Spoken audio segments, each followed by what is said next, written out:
All right, we're standing here with Bob Rocha as we're getting ready for the 22nd annual Moby Dick Marathon. Before we get into that, I'm sitting there, I'm watching Jeopardy one night, and this actually came up. Take a look at this clip. New Cities 2000. An annual Moby Dick Marathon takes place at this Massachusetts city's Whaling Museum. Seth, what is New Bedford? Right. Like, what did you guys think about that? Well, I saw that. Actually, my wife and daughter and I were sitting on the couch watching the show. We almost, I think all three of us screamed when we saw that. It's like, oh my God, New Bedford made it onto Jeopardy, and luckily and happily, somebody actually knew the answer.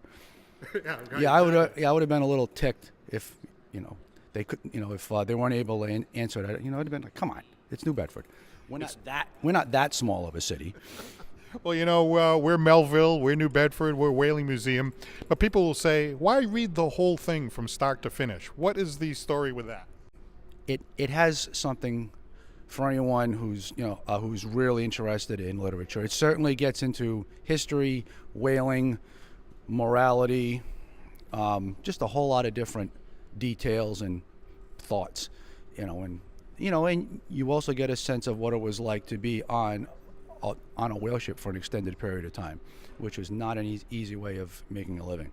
How did it start to have this Moby Dick Marathon? Because I know it's 22 years now. That's right. A long time. Yeah, so say 23, 24 years ago, one of our former docents had seen the marathon happening at Mystic Seaport, which is a summer event, and he approached the director at that time and said, we should be doing that. That's our book.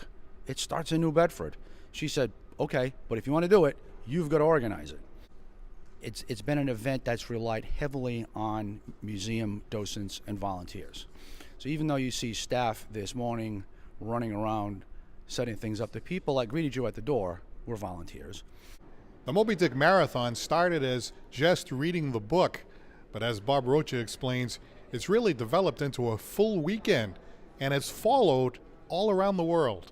Right, so it's gone from just being a 25-hour nonstop reading to being the reading, Stump the Scholars, a Portuguese mini marathon, which will happen here starting at 3 o'clock, a children's mini marathon, 2 chats with Melville scholars, one on Saturday, one on Sunday, the Friday night dinner, the live stream, so you get people following it all over the world. And we know a couple of years back, one of our readers was here. Her mother, who was doing a Doctors Without Borders stint in Zimbabwe, was actually listening in on the live stream.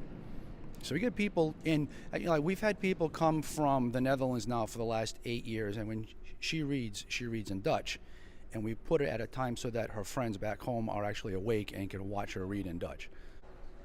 That's fine.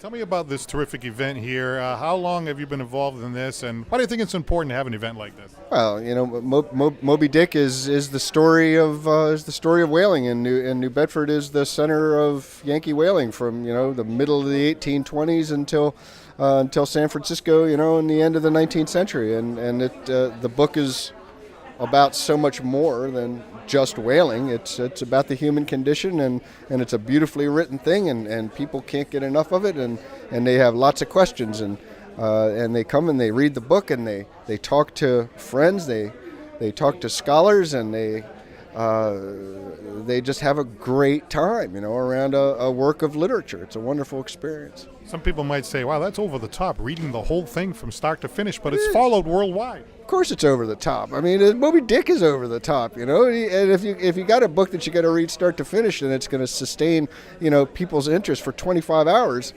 Moby Dick is the book. The Moby Dick Marathon goes on all weekend long here at the Whaling Museum, and to get it started off, there's a kids version, a mini marathon that gets everything rolling. Welcome. So, without any further ado, let's give a warm welcome to Miss Arden McDonald. My name is Arden McDonald from the Ravenscroft School in Raleigh, North Carolina. Today I will be reading Chapter 1, The Spouterette. Call me Ishmael. Some years ago, I was depleted of work. I had no real plans for my life and no real home. So I decided to go to sea and see some of the world. I arrived in the town of New Bedford too late. The last boat to the island of Nantucket was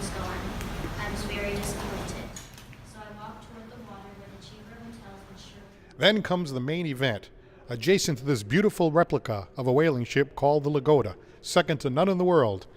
It's the marathon. This year, we are very excited to present Alan Burdick as Ishmael. Alan is a writer for The New Yorker. He's an award-winning author of Out of Eden, An Odyssey of Ecological Invasion. Alan also teaches a course on Moby Dick at Yale University and is working on his latest book project on Queequeg. I, as tradition has it, will say, "Watch, officer, give me 8 bells."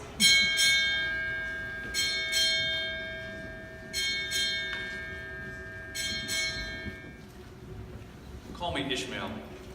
Some years ago, never mind how long precisely, having little or no money in my purse and nothing in particular to interest me on shore, I thought I would sail about a little and see the watery part of the world.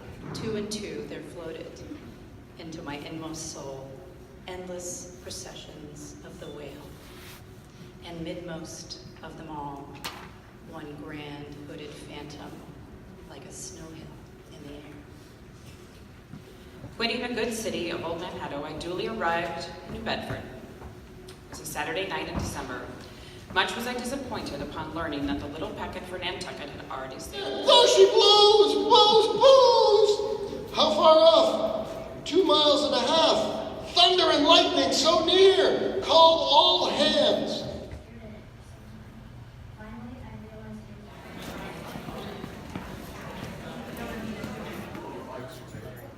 Because he wanted to know about the pins that you use when you reenact.